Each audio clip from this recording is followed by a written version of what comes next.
Amigos, buenas noches. Soy Dante Bobadilla y esto es mi blog Voz Liberal del Perú. En esta ocasión tengo el placer de conversar con un destacado personaje de la política peruana, el doctor Carlos Messía, que ha tenido a bien aceptar la invitación.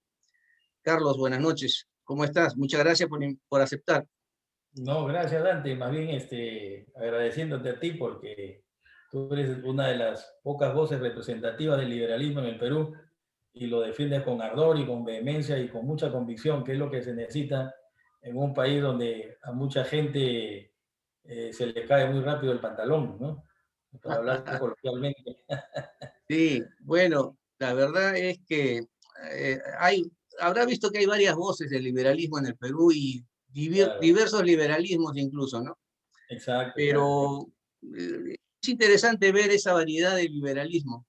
Hasta Gino Costa dice que es liberal. Imagínate, no, ya eso ya es, ya eso ya es el extremo, ya. Sí, Pero, claro, pero hay liberales interesantes que están ahora, los veo en el Twitter.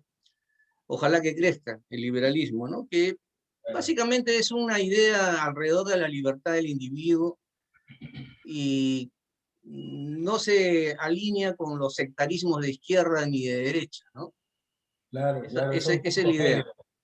Es un Bueno, punto medio, Carlos, ¿no? ahora Sí, quiero hablar contigo unos temas que solo tú puedes resolver. gracias.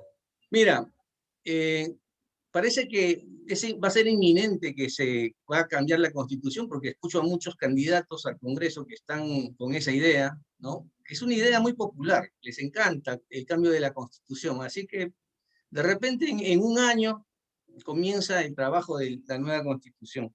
No dicen que quieren cambiar, pero la Ajá. idea es linda, la idea es linda. Así que, ¿tú qué crees que puede cambiar radicalmente en esta nueva Constitución? Bueno, en materia de derechos humanos no hay nada que agregar, porque el Perú tiene suscritos prácticamente todos los instrumentos internacionales de protección de los derechos humanos. O sea, el gran estándar internacional de protección de los derechos humanos lo recoge la Constitución. Incluso, aunque algunos no lo crean, la Constitución del 93 en ese espacio es mucho más protectora que la Constitución del 79. El gran cambio, además radical, entre la del 79 y la del 93 es que en esta, pues, sobre todo se baja la capacidad de intervención del Estado en la economía. Pero esa ha sido justamente la fórmula económica que le ha permitido al Perú ser el país que ahora es, ¿no? Un país en desarrollo, con un montón de dinero que ahora está sosteniendo desde el punto de vista macroeconómico la pandemia, ¿no? Los bonos que se han dado a los pobres, ha sido gracias a las reservas internacionales que el Perú pudo ahorrar en muchos años porque, digamos, no se usó la maquinita que está prohibida cuando se le dio al Banco Central de Reserva en esta constitución autonomía. Entonces creo que, y además porque, claro, ya no hay actividad empresarial del Estado, muy poca, salvo Petroperú, que ya vemos que quieren hacer revivir una chatarra vieja que es la refinería de Talara, y Sedapal. No recuerdo alguna otra empresa del Estado, quizá por ahí se escape una más, pero no hay otra, lo demás está, digamos, en el sector privado. Y bueno, y la concesión de algunos servicios, ¿no? Como la telefonía, el cable, en fin. Entonces, para que la gente entienda lo que los sectores están buscando es cambiar el modelo económico. Y lo que no saben es que el modelo económico tiene que ver entre las libertades económicas y la intervención del Estado, ¿no? O sea, básicamente la discusión es hasta dónde puede el Estado intervenir en la economía y de qué manera. Y está demostrado que a lo largo de la historia el Estado puede intervenir como Estado policía. ¿Qué significa esto? Por ejemplo, lo que hacen las municipalidades, establecen el marco dentro del cual tú puedes realizar tu actividad. El estado de policía es la que establece, por ejemplo, que tu tienda va a tener que tener un extintor, tantos metros de salubridad. Ese es el estado de policía, el que regula el marco donde se va a desarrollar tu actividad privada económica, pero nada más, ahí queda. Otra manera como puede intervenir el Estado en la economía es, por ejemplo, cuando brinda determinados servicios públicos, como sucedió a finales del siglo XIX y principios del XX, cuando el Estado se encargaba del telégrafo, del llamado estanco de la sal, de los ferrocarriles, y después el Estado se dio cuenta, además porque la tecnología fue avanzando, de que ya esos servicios no tenía por qué prestarlos él. Y entonces aparece el Estado que da concesiones. Entonces, por ejemplo, es lo que vemos ahora con Telefónica. El Estado ya no brinda el servicio de telefonía. ¿A quién se lo encarga? Se lo encarga a un privado a través de una modalidad del derecho administrativo que se llama la concesión. Entonces, en la Constitución del 93, ¿está permitido el Estado de policía? Sí, lo hacen los gobiernos locales, los gobiernos regionales. ¿Está permitido la intervención del Estado en la economía a través de la prestación de algunos servicios? Sí, el agua. Sedapal es una empresa pública, el agua. Lo permite la Constitución del 93. Ahora, ¿está permitido el Estado que brinda concesiones? Sí, ahí está Telefónica, servicio de Internet. Por ejemplo, el servicio educativo también se concede a los colegios privados porque la educación es un servicio público. El transporte público también es un servicio. ¿Quién establece las rutas? El Estado. Y lo que hace el Estado es conceder esas rutas. La Constitución también permite el Estado como Estado, Estado que establece concesiones, ¿no?, para dar el servicio. Hay otro tipo de Estado, que es el que aparece con el Estado de bienestar. O sea, es el Estado que quiere brindar salud, educación, y entonces el Estado brinda algunos temas asistenciales. También la Constitución lo permite. Está de salud, está, por ejemplo, los colegios nacionales, los hospitales donde se atiende a la gente de bajos recursos. Y Y una serie ahí de vienen programas sociales, los ¿no? programas sociales, que también lo permite la Constitución. Acá es donde viene el otro problema, que es donde, digamos, que es el Estado que apareció más o menos en la década del 70, 80, y que es el Estado que interviene en la economía, pero de un modo empresarial. Era, por ejemplo, el Estado Morabeco, que hacía refrigeradoras, el Estado empresarial, por ejemplo, que era la ley, el ENSI, CASA, Aeroperú. Entonces, en el fondo, incluso hoy en día, por ejemplo, Petroperú es una empresa del Estado, de economía mixta, ¿no? Tiene capital público estatal, pero también se maneja como una empresa privada. Entonces, la Constitución del 93 permite todo, todas las modalidades del Estado, sino que los que quieren ir a una nueva Constitución, lo que quieren es dos cosas. O sea, que el Estado vuelva a ser empresario, y ya lo estamos viendo en el Congreso, quieren aprobar una ley para que haya una aerolínea de bandera. bandera. Después van a querer que haya una empresa, por ejemplo, que quizás vuelva a comercializar el arroz. Después una empresa que comercialice el azúcar. Y entonces el Pero Estado... hay un candidato, Rafael López Aliaga, que más o menos propone algo similar, ¿no? Una especie de casa o de ENSI que compre toda la producción agropecuaria y la comercialice, ¿no? Bueno, pero ese es un Estado, digamos, pero por lo menos no entra en la producción, sino que compra nomás, ¿no? Compra, supongo que para distribuir. Eso no estaría mal si es que no va a haber corrupción y si se va a dedicar a ciertos programas sociales y el Estado no va a intervenir en los precios, ¿no? Si va a comprar a un precio real.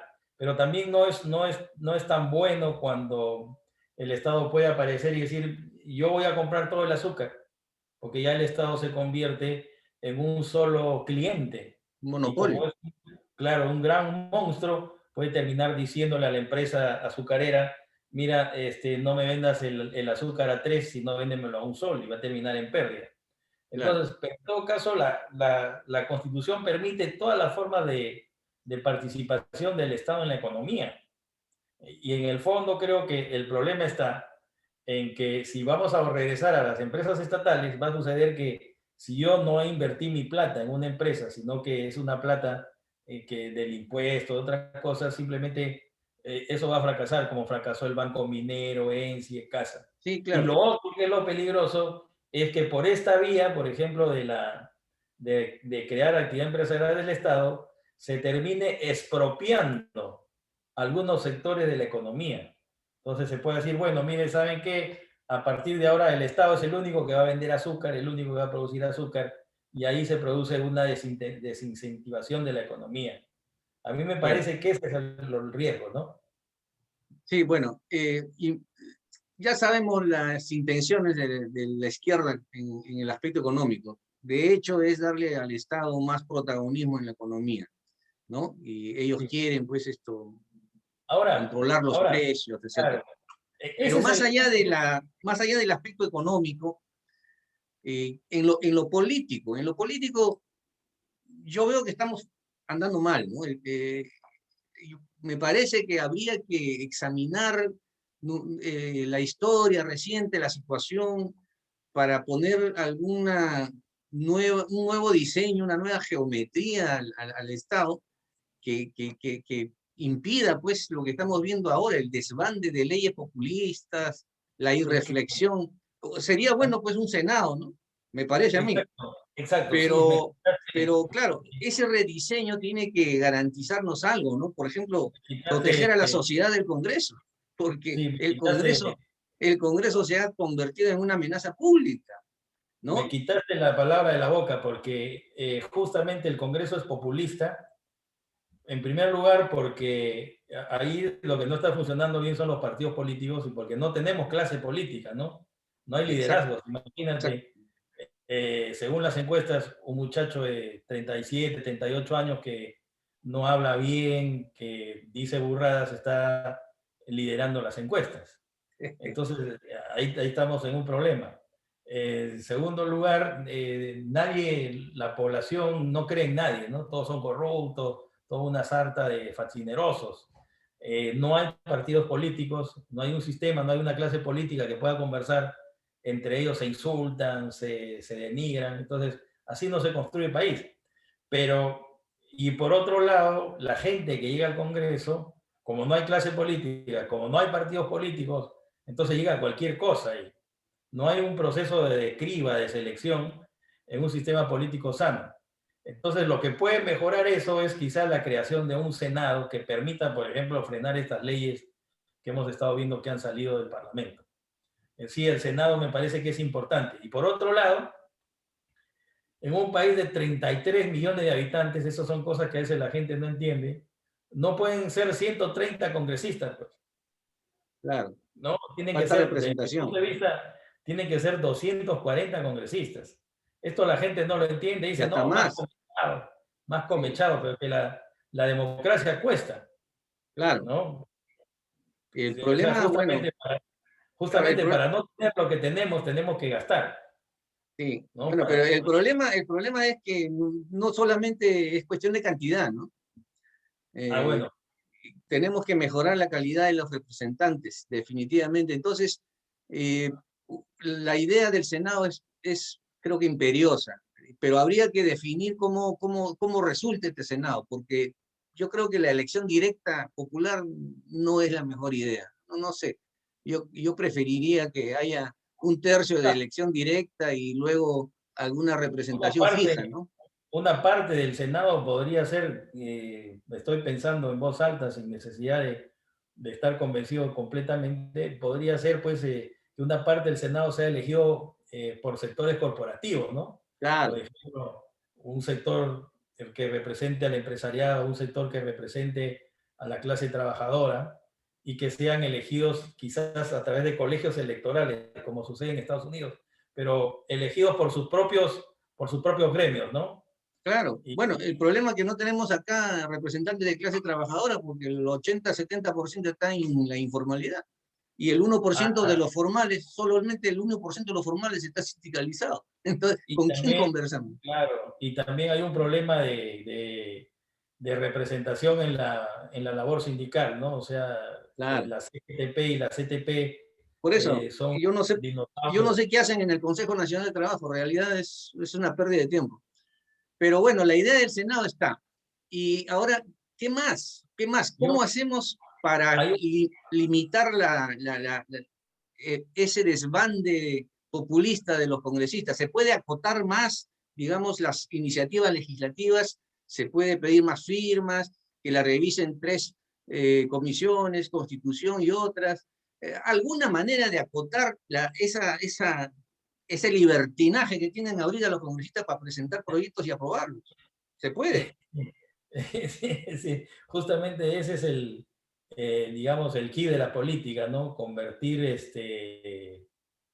las piedras en oro, cosa muy difícil, porque algunos creen, los populistas creen que las soluciones del país están a la vuelta de la esquina.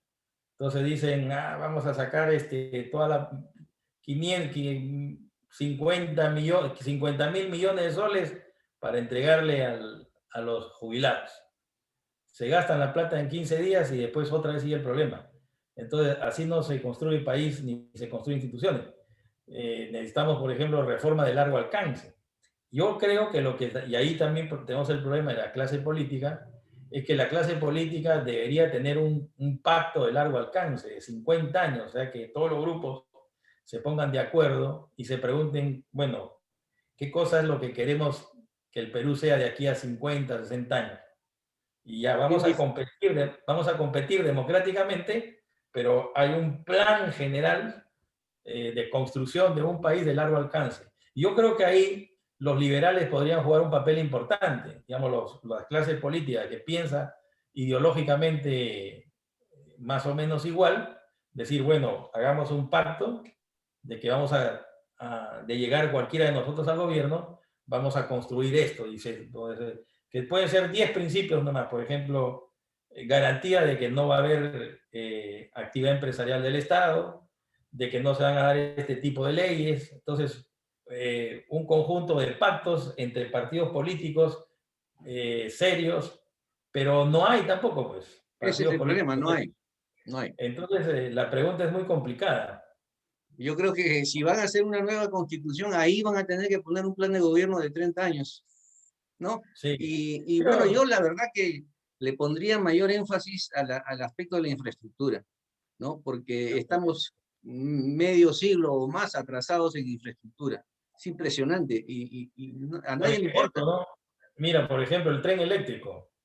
O sea, en otros países, el tren eléctrico ya debería tener, pues, todos los tramos absolutamente terminados.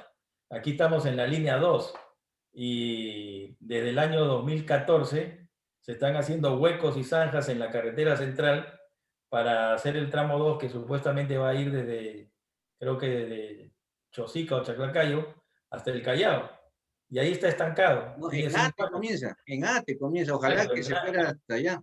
Pero bueno, y nada, o sea, está ahí y no eso en otro país ya estaría terminado, pero no solo ese tramo, sino estaría la línea sí, 2, la línea 3 y la línea 4.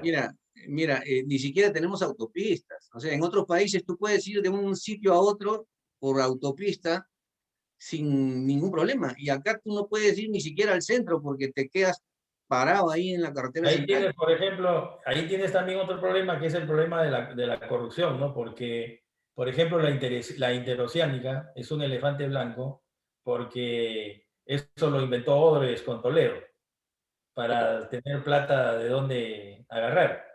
Y resulta que los brasileros no usan esa línea para salir del Atlántico al Pacífico, ¿no? Pero ¿a dónde van a salir, bro? ¿A Entonces, dónde? No tienen ni claro, siquiera un buen entonces, puerto. claro. O sea, Y ahí, por ejemplo, la ni idea Bolivia quiere usar el puerto de Hilo. claro, entonces la carretera fue mal diseñada y ahí se gastó mucho dinero y hubo mucha coima. Lo que sí me parece que sería importante es un tren que vaya de Tacna a Tumbes, y que creo que es una buena idea de Rafael López Aliaga. Eso sí se Sí, yo, necesita. mira, Yo le daría la concesión por 100 años a cualquier país que quiera hacerlo, y así, libre de impuestos, pero que lo haga. Ahí, claro, ahí por ejemplo estamos regresando a qué es lo que puede hacer el Estado. Y el Estado puede concesionar ese servicio y lo permite. Y lo bueno sería que se haga a 100 años, pero que no haya robos, como han habido, por ejemplo, en los peajes, ¿no? Que ya se sabe que hubo corrupción ahí también. Entonces, el problema del Perú no es la Constitución. Creo que el problema del Perú es que no tenemos clase política, no hay partidos políticos, tenemos malos gobernantes, somos ineficientes en el manejo de la cosa pública y hay mucha corrupción y el Estado es muy débil. Y el problema es que no hay, o sea, no se sabe por dónde comenzar la solución, ¿no? Porque es como un perro que se da la vuelta mordiéndose la cola. No, Sí, ahí por ahora, eso, hay por ejemplo, hay un libro de José Ortega y Gasset que se llama Mirabeau, el político. En este libro, en este pequeño libro, José Ortega y Gasset define lo que es un político. Y dice José Ortega y Gasset que el político es el que sabe qué hacer con el Estado. Entonces, estas preguntas que nosotros nos hacemos y que a veces decimos, bueno, caramba, no hay solución. El político lo ve, lo ve en su cabeza, lo intuye. Es como un futbolista, ¿no? Un gran Maradona que antes de hacer la jugada ya la pensó en su cabeza y en 10 segundos la sale. Es un poco lo que pasa. Yo creo que necesitamos, y tarde o temprano va a tener que salir una persona con esa visión que pueda unir a todos y que tenga el suficiente sí, liderazgo. vamos a tener que depender pues de algún iluminado, porque realmente lo que yo veo y me temo es que me parece que el coeficiente intelectual del peruano ha disminuido en los últimos 20 años o 30 años, ¿no? De verdad, no solamente se aprecia esto en la política, ahí en la política es clamoroso, pero lo puedes ver en varios otros campos, ¿no? Por A ejemplo, mí también lo me da puedes ver una en la impresión. prensa, lo puedes ver en el deporte, ¿no? Mm. En donde tú mires, sales a la calle y ves brutalidad, ¿no? Ves gente que no sabe conducirse con racionalidad. Entonces, ¿qué nos pasa? ¿Cómo hacemos para mejorar a la sociedad en esos aspectos? Bueno, No es una cuestión de constitución. no, es un problema de educación porque según las estadísticas que se manejan a nivel internacional, el Perú es el país donde menos se lee. Ah, sí, Claro. definitivamente. Entonces, si no se lee, Definitivamente. también la ciudadanía no puede formarse un juicio crítico, ¿no? Oye, Entonces pero sale, a ti te habrá pasado lo mismo que a mí, tal vez yo cuando enseñaba me tenía que ir pues a enseñar a provincias, ¿no? Viajaba a provincias. Y qué difícil era, en provincias no encontrabas una librería, no así es. había una librería, pues, o sea, de libros, de Es que nadie tratados, de esas compra, cosas, ¿no? pues, No nadie librerías compra, escolares, pues. Allá lo que llaman librería es lo que donde ven cuadernos, folders. No, así una es. librería de libros en provincias En no hay. provincias, O yo sea, creo que las únicas ciudades en el Perú donde yo he visto que hay librerías son en Arequipa, en Lima y en Trujillo. bueno, Después ahora no, que han abierto en Chiclayo un mall, ahí puede está ser. una librería Crisol, chiquita, hay una librería en el mall, debe pero es ser la Crisol. única. Claro que Claro, ahora tenemos internet y con internet tú puedes pues, bajarte libros y comprar libros por Amazon, te llega, pero bueno, ya esa es una salida. Pero antes era bien difícil en provincias, y bien difícil. ahí a lo que tú agregas también, a lo que tú dices, se tiene que agregar, Dante, que el peruano pues no se alimenta bien.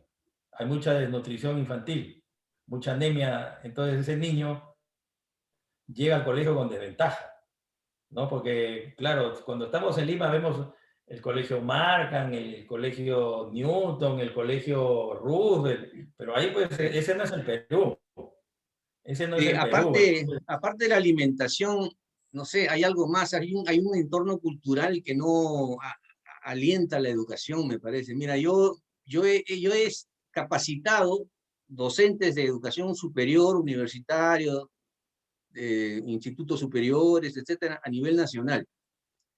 Y me he encontrado con una realidad de docentes de este nivel, ¿no? Que es pues pavoroso, ¿no? Sí, yo voy, te digo, Ica, Puno, ya ni te he ido, La ahí Selva. Claro, el problema del magisterio también, que los Hay profesores no un tienen nivel tiempo. académico de estos docentes de nivel superior, ¿ah? Pero Claro. bien limitado. Ahí tienes un Imagínate. problema, por ejemplo, tienes un problema. El niño malnutrido no puede comprender bien lo que le enseñan en clase. Llega con hambre, llega anémico, ya no, su cerebro no funciona bien, no puede ser inteligente. ¿Cuántos peruanos son desnutridos, no toman fierro, en fin? Y a eso le tienes que agregar que el profesor no tiene título porque además ser profesor en el Perú es un apostolado. Porque si tú vas a ir a aprender educación en la Cantuta, a la Católica o a San Marcos, no sé, te vas a pasar 5 años para ser profesor. Eso, si tú lo contabilizas en horas hombre, ¿cuánto te cuesta? Vamos a decir que es una inversión de $100,000. Entonces la pregunta es, yo voy a invertir $100,000, voy a gastar 5 años para durante toda mi vida ganar 1,000 soles mensuales, no es negocio. No, pues, efectivamente. Por eso es que ahora, por ejemplo, muchas universidades ya están cerrando sus facultades de educación. Pero no se necesita estudiar educación para enseñar. Cualquier profesional puede enseñar. Yo siempre he pensado así, ¿eh? O sea, yo creo que con un diplomado, una maestría de educación bastaría para que cualquier profesional enseñe. Bueno, por ejemplo, en el campo del derecho, en las universidades enseñan puros abogados, la mayoría que tienen estudios jurídicos abiertos, o jueces que jamás han pisado una facultad de educación. Pero como debe ser, o sea, uno Y enseña esto su campo. sí es verdad. Y ahí también hay otro problema porque en el Perú no se investiga, pues. Mm. No se Oye, investiga, ¿no? Y, por ejemplo, lo que ha pasado con la vacuna, ¿no? Al señor dicen que Manolo Fernández es un genio y que ha inventado varias vacunas, y él ya ha producido varias vacunas, pero para animales, ¿no? Contra las aves, de la gripe aviar. Pero ahora que estaba cerca de hacer su vacuna, no lo han dejado. ¿y por qué?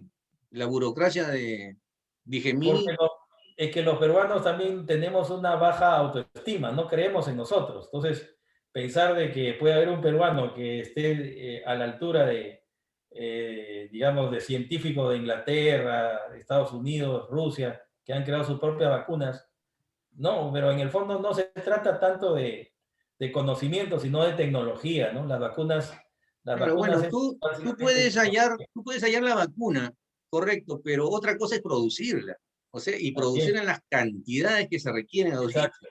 Sí, por eso hablaba de tecnología, porque Claro, digamos, el peruano, hay científicos, médicos que son muy buenos, investigadores en el campo de esto de la bioquímica, en fin, pero pueden tener el conocimiento, pero no tienen la tecnología, porque estos laboratorios que están produciendo la vacuna, pues gastan millones y millones, ¿no? Y sí, eso sí no, de la no... investigación en farmacología es muy cara, muy costosa, muy Sí. costosa. Entonces, bueno, ¿qué más? Entonces, Hay un tema que también me parece que sí en la Constitución se podría reformar y es el tema del Tribunal Constitucional, que algunos piensan que es una cuestión menor, pero es muy importante para el equilibrio y la garantía de la democracia, porque ya hemos visto cómo este tribunal, por ejemplo, legalizó un golpe de Estado el 30 de septiembre del año 2019, ¿no? Y cómo, por ejemplo, sirve en un Congreso que es pequeñito, que aprueba leyes sin pensar, el tribunal se ha convertido en una suerte de mini senado de eh, 7 personas. Entonces, es un tribunal muy importante, pero que no deberían ser siete, sino que deberían ser 9 o 12. Esa es una gran reforma que se tiene que hacer. ¿Por qué? Porque tenemos el caso, por ejemplo, de que en el tribunal, un amparo donde se puede decidir cosas muy importantes, se decide con 4 votos. eh, Entonces, tú tienes acá 3 que están en contra, pero basta que uno de estos se te mueva y resulta que o digamos, acá está 3, ¿no? Basta que acá se te mueva uno y se convierte en 4. sí, Entonces, pues, el peso específico de cada magistrado es muy fuerte. demasiado. Entonces, para diluir ese peso, que sean 9 o 12 para que estén en la obligación de concertar y consensuar. Y por otro lado, que no solo lo elige el Parlamento, sino que también lo puede elegir el Poder Judicial una parte y el propio Poder Ejecutivo otro. Porque como el tribunal se ha convertido en una suerte de botín que todo el mundo quiere tener, porque ahí se pueden acabar las leyes, se acaba el equilibrio de poderes, entonces todos ponen los reflectores sobre el Congreso y no lo dejan elegir. Sí, Tenemos ese pues. problema. Bueno, esa es Ahí, una de las cosas que hay que solucionar, porque sí lo hemos visto, que estamos entrampados ahí, y es una excelente idea la que tú has planteado. Ahora, claro, una cosa que te quiero preguntar, sí. ¿tú crees que el defensor del pueblo sirve para algo? Este defensor del pueblo me ha decepcionado, a pesar que es mi amigo. Este defensor del pueblo no sirve para nada. Pero si tuviéramos un defensor del pueblo, lo que pasa es que las instituciones a veces son marcadas por la propia personalidad de quien ocupa el cargo, ¿no? Pero en estos tiempos, por ejemplo, de pandemia, donde no hay oxígeno, entonces el defensor del pueblo tendría que tener una voz activa y resulta que está absolutamente callado, es un fantasma, no aparece en ninguna parte. Entonces la gente, no hay oxígeno en Huánuco, no hay cama SUSI, hay corrupción, hay todo, y el defensor del pueblo no dice nada. Pero sí tiene una gran burocracia, porque a cada rato escucho yo una adjunta de la Defensoría hablando de la mujer, otra adjunta hablando de otro tema. Hay toda una burocracia de adjuntillas ahí a nivel nacional. Una burocracia además de gente que maneja la ideología y la agenda que viene desde los organismos internacionales que están copados por gente que son contrarias a los intereses del país, ¿no? El enfoque de género, en fin, Sí, todas sí, esas sí, cosas pues. que... Entonces, la verdad, yo me volaría a esa institución. ¿Eh? Yo no he visto que sirva para nada. No he visto, a lo largo de los últimos 20 años, no he visto que sirva para nada. Yo Es creo que, mira, gravitante, es ruido, se hace puede, ruido. se puede prescindir. Sí, No es, o sea, digamos, sacas la Defensoría del Pueblo y no pasa nada, ¿no? Lo que no puede sacar es el Poder Judicial, porque tiene que impartirse justicia. claro, No claro, puede, eso no sí. puede dejar de tener parlamento, porque si no, no hay democracia, no hay división de poderes. Y necesitas un poder ejecutivo. Pero un defensor del pueblo lo puedes también prescindir. Incluso, por ejemplo, puedes prescindir del Tribunal Constitucional, porque las funciones del tribunal se las puedes entregar a una Una sala de sa- la Corte Suprema y se claro, acabó. Y acabas también con ese problema de estar eligiendo 7 magistrados cada 5 años, o 6, 7, produciendo problemas. También podría bueno, ser una reforma, ¿no? Hay un tema ojalá que también pues, me ojalá parece que en la que, reforma política, creo que también deberíamos ir al voto facultativo, no estar obligando a la gente a ir a votar, ¿no? bueno, esa es una gran idea que, ¿sabes por qué se oponen a esa idea los políticos? Tú has escuchado el argumento de la izquierda, por lo menos, ¿ah? Porque yo siempre lo he escuchado en la izquierda. No quieren el voto facultativo porque dicen ellos que eso favorece más a los partidos que están mejor organizados, porque su militancia va y ellos tienen la ventaja. O sea, favorece al APRA. Y como favorece al APRA, no. Claro, el APRA siempre ha querido el voto facultativo porque son los más organizados, junto con el PPC y, aunque parezca mentira, el Partido Comunista Revolucionario que maneja el SUTE. Son los 3 partidos más organizados. Después, quizás también el Fujimorismo, ¿no? Sí, pero También está más o la menos cosa es que tú no puedes pues, decidir por en función consignas de los o intereses. conveniencias partidarias, sino por principios democráticos, ¿no? Políticos. Bueno, Y por ejemplo, en la toda la política reforma peruana, política sí, toda la en la reforma política, política que ha llevado a cabo Vizcarra y que este Congreso lo ha asumido como una agenda, o sea, se ha dejado llevar de las narices, es una agenda que solo ha sido que ha servido solo para mantener a Vizcarra en la ola de la popularidad, porque un político que quiere tener popularidad lo único que tiene que hacer es pelearse con el Congreso. El Congreso es el órgano más antipático y más odiado de todos, ¿no? bueno, Porque desgraciadamente, pues el Congreso, la mayoría fujimorista se a dejó veces se lo avasallar. gana, a No veces supo dar la batalla. a veces se lo gana también. Agacharon la cabeza y se la cortaron. No, Sí. una lástima. Bueno, muy bien, Carlos, te agradezco infinitamente Gracias. el tiempo de esta conversación y ojalá más adelante tengamos oportunidad de conversar algo más Sí, pues puntual. está ¿Ok? pendiente Un una reunión café, me presencial, debes un sí, café. Sí, lo tengo acá. Muy Pero bien, la Carlos. pandemia... Muy bien, gracias. Gracias infinitas y me despido de ti. Gracias. Gracias, nos vemos. Chao. Chao. Saludos a tus oyentes, a los que te ven. Gracias. Muy Nos bien, vemos. amigos. Esto ha sido una charla de café con Carlos Mesías y será hasta la próxima. Gracias.